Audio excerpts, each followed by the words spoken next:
Hey guys, it's Kesara, and today I'm going to be doing my January reading wrap-up. So in the month of January, I ended up reading 14 books, 13 fiction books, and 1 non-fiction book. And of the 13 fiction books, 2 of them were rereads in anticipation of a new release, for a total of 6,197 pages with an average star rating of 4.05 stars. So I do want to do a check-in with my reading goals. So the first 2 goals that I had were kind of similar. It was reading more physical books and then reading more owned books. So for the physical books standpoint, out of the 14 books that I read, 4 of them I read physically, 10 of them I read as audiobooks. 4 versus 10 doesn't seem like a lot, but considering I only read 1 physical book in December, 4 is a pretty good improvement, I think, in the month of January. And then as for the owned books, all of these books I actually owned and I read in the month of January. So that's 8 books out of the 14 books that I read, I actually own a physical copy of. Actually, 2 of them are rereads that are not part of this. So technically, it's out of 12 books that I hadn't read before. 8 of them are ones that I had owned. So I feel like I did a fairly good job, at least staying on topic of my long-term TBR. The goal that I did not do as well in is my series challenge, because I did not end up starting the series I had picked out at the winter TBR video. I still have the entire month of February to work on that, so I will be getting to it. And then on top of that, the 2 other series that I really want to get to are Maz, the Book of the Fallen and the Stormlight Archive. Particularly wanting to read Gardens of the Moon and starting Rhythm of War. I did start Rhythm of War and I made a pretty good chunk into it, but I did not finish it.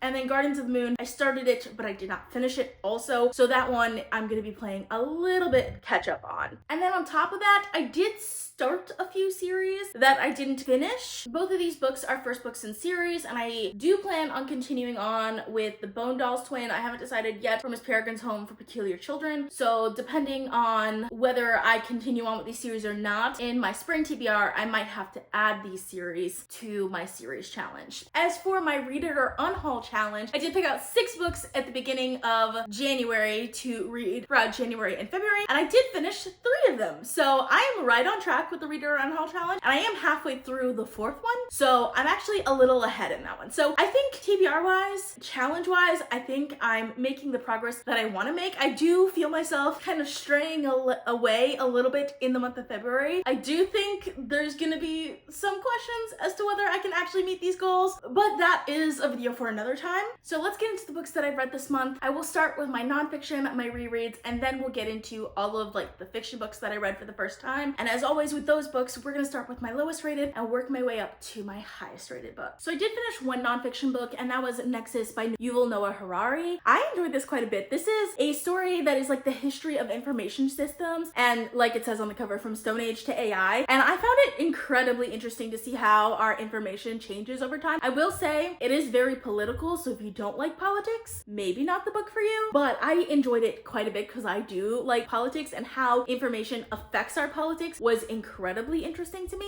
I will say when it comes to the AI side, I felt like the author was a little bit pessimistic, but I mean, like, the book explains why it's pessimistic, and I did end up really enjoying this, so I ended up giving it 4.5 stars. For the rereads I had, they were of course Fourth Wing and Iron Flame by Rebecca Yarros. So this was of course in anticipation of Onyx Storm, which came out in January. I ended up liking these upon reread a lot more than I was expecting to, because I remember reading it the first time and having so many issues with it. And while I still had a lot of issues with it, like I did spoiler reviews of these and I went pretty in depth, so like if you want more, go see those videos. But the endings of both of these books like kind of made up for all of the things that I had issues with, because like these are very plot driven books, and the endings of them were just like each one raised the stakes more than I was expecting to. And it is still like there's still a lot of good like romantic tension and things like that that you would expect from a fantasy book, but I do think like when it comes to world building and writing style, it's kind of missing a little bit in that department, especially when it comes to description. These are not necessarily the most immersive world, but overall I still ended up really liking these a lot more than I was expecting to. So upon reread, I ended up giving Fourth Wing 4.5 stars and Iron Flame 4.25 stars, which that one really surprised me because I did not think I was gonna give it even like a 4-star rating, but the ending just made me love it so much more, so I ended up giving it a higher rating than I was expecting. First, we're gonna be starting off with my 3-star books. So we're gonna start out with the Sworn Soldier series by T. Kingfisher, which includes What Moves the Dead and What Beasts at Night. There is a 3rd book, I believe it's coming coming out soon.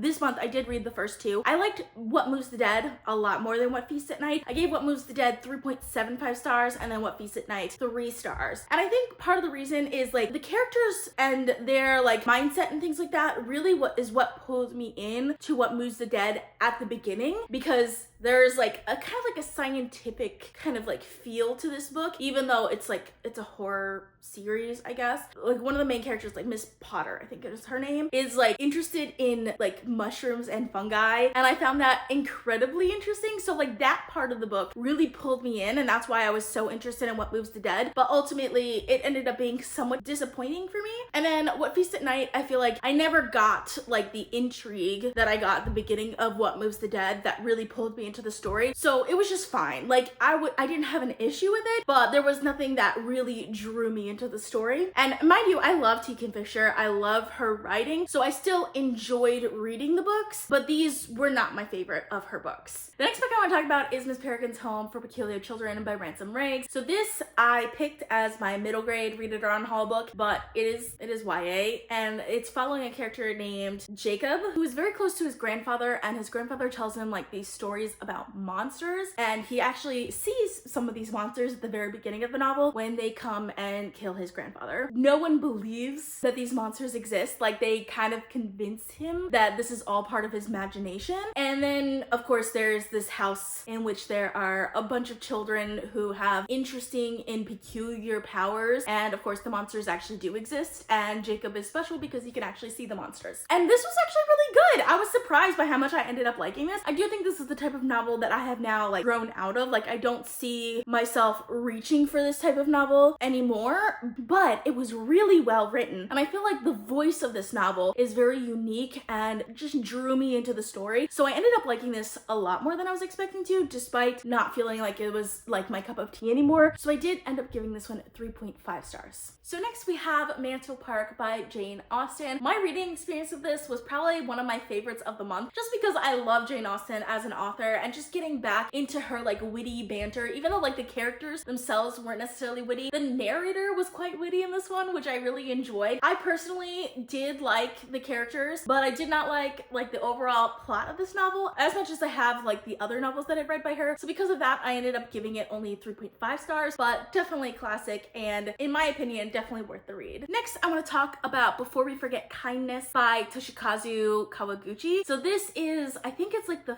5th like book, or it might be the 6th in the Before the Coffee Gets Cold series. This one I picked up as an audiobook from my library, and it was just the most recent one that was available. I think there is one more that's coming out soon, or being translated soon, I should say. It's a series that follows this cafe in which if you sit in this chair in the cafe, you can go back in time, but you can only go back to the cafe and into that chair whatever time period you're in. So the person you want to see, or whoever you want to talk to, has to have visited that cafe. And then also there's a rule that you can only stay for as long as it takes before the coffee gets cold, and if the coffee gets cold before come back, then you like become a ghost or something. It's basically like a series of short stories in which we're following like different characters and why they want to go back into the past. I just enjoy this. Like it's very much a cozy read for me, but at times it can get incredibly emotional because it deals with a lot of harder emotions, particularly grief, because a lot of times people want to go back in the past to see their relatives who are dead in the future. So we get to see a lot of different situations of,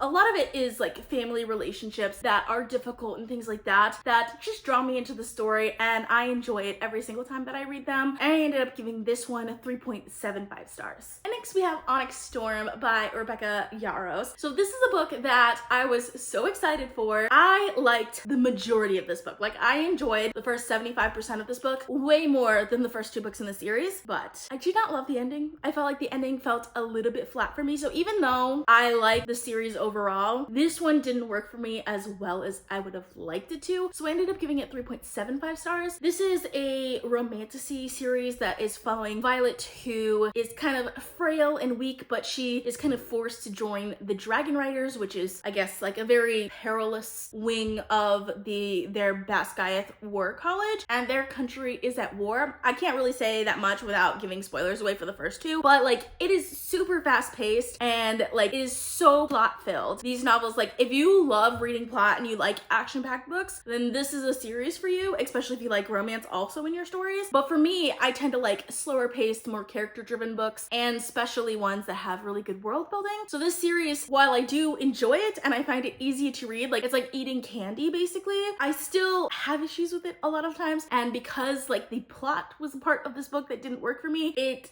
just fell a little flat. So that's why I gave it a lower rating than the other two books in this series. Next, moving on to our 4-star books. So we have I Who Have Never Known Men by Jaqueline Harpman. So this is the first book I read this year. This is a post-apocalyptic novel about a woman who grew up in an underground bunker being guarded by 3 like masked guards that they don't know who they are. And she's in that bunker with 39 other women. So she's never met any men in her life other than the guards, but like they don't talk to them and they're masked, so they don't know anything about them. And one day they get out and it's kind of like this self-discovery journey and her trying to figure out kind of like what the purpose in her life is and things like that. Like it's kind of hard to say what this book is about. Like I have a whole short trying to figure out what this book is about and I still don't fully know, but it is definitely the type of book that makes you quite reflective. And I think this might be one that I read again sometime just because it's hard to explain what this book is about without giving things away. There's like some imagery and things that happen in this book that are just absolutely horrifying. Like it's post-apocalyptic for a reason.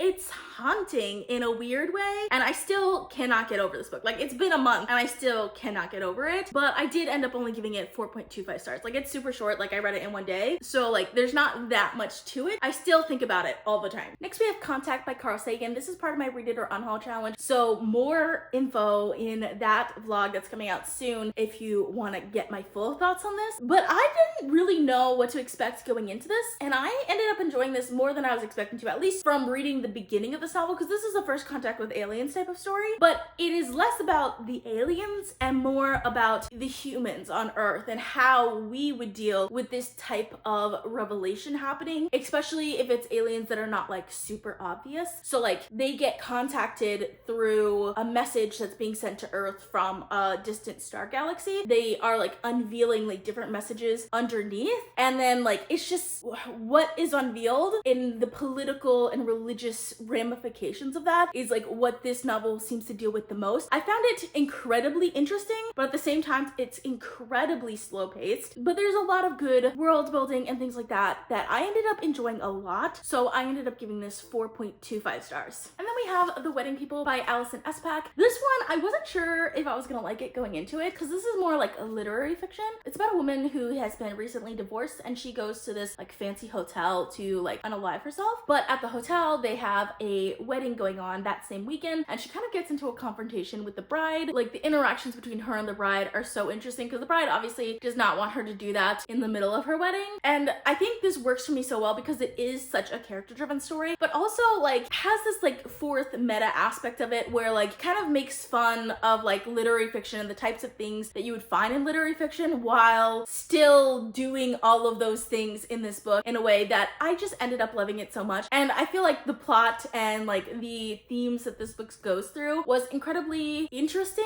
while at the same time made me feel like hopeful. So I really ended up liking this and I ended up giving it 4.5 stars. Next, I want to talk about The Bone Dolls Twin by Lynn Flewelling. This is the first book in the Temeraire Triad, and this is following a character named Tobin, who is a girl who is magically disguised as a boy from the time of her birth, to the point like she doesn't even know that she is a girl, like she thinks she's a boy. It's because her uncle is the king and she is the rightful queen, and if he knew that she existed and was a girl, then he would have her killed. But as a boy, as a prince, she is not a threat to him because she would be third in line for the throne then. This is set in like a very interesting world. I think it has a lot of like morally gray characters, which I really enjoy, and the magic that it explores is necromancy, which I found incredibly interesting. I'm so excited to continue on with this series. I can't believe I haven't picked it up yet, but this is definitely one of those series that I want to read kind of slowly because it is a slower paced book, but I did enjoy it so much, and I ended up giving this first book 4.5 stars. And last, I did have one 5-star book in the month of January, and that is The Women by Kristin. I ended up loving this way more than I was expecting to. Mind you, Kristin is one of my favorite authors of all time. So like I knew I liked her writing, but I think this might be my favorite of her books. This is following women in the Vietnam War and kind of what they went through, not only in the war itself, but like what happens when they come back from war. And I think that's the part that really broke my heart, was like the veterans back in America and how they were treated. Like that was incredibly heartbreaking to me. And I think we got a really good rounded picture of those politics. I will say there are flaws to this novel. Like, it's not a perfect book, but I felt like it did a good job of showing the grief and the violence of the war itself, while also like making us emotionally involved in the characters and their journey as well. Like even small characters, like there was one soldier that like he came in for like a wound on his